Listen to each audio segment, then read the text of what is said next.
Nous poursuivons à présent notre série de reportages 10 ans après le 11 septembre. Vous vous souvenez peut-être de la fameuse tour numéro 7 qui s'est écroulée après les Twin Towers. Les familles des victimes se posent encore des questions sur cet effondrement.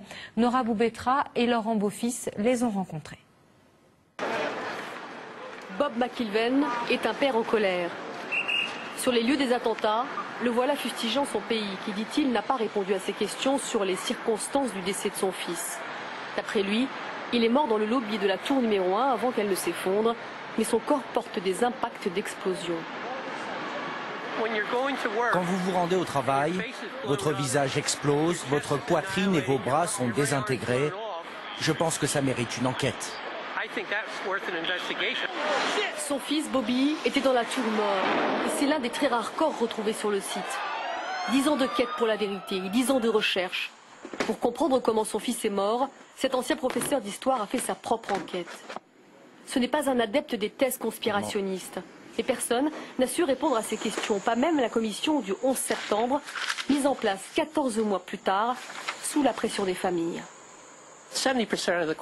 Ils n'ont pas répondu à 70% de nos questions à nous, les familles. Eh bien, c'est extrêmement frustrant. Nos enfants ont bien été assassinés. Il faut donc une enquête.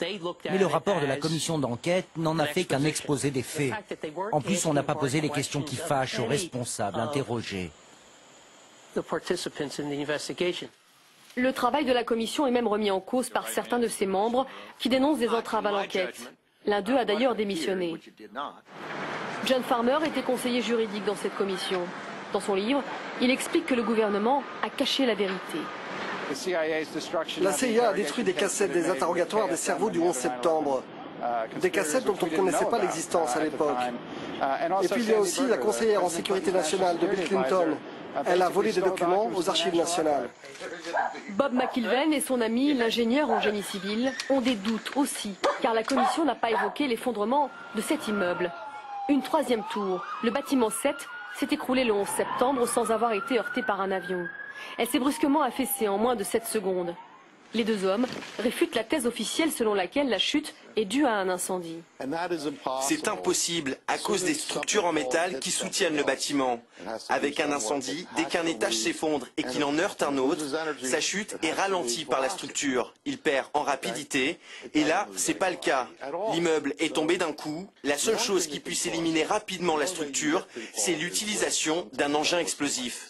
Bob McIlvaine n'est pas le seul à remettre en question l'histoire officielle. Pilotes, architectes, officiers supérieurs, politiciens, à coup de publicité, ils sont toujours plus nombreux à réclamer une enquête indépendante. Dans 3 jours auront lieu les cérémonies du 11 septembre. Mais Bob n'ira pas à Ground Zero. Il passera cette journée sur la tombe de son fils, à qui il a promis la vérité.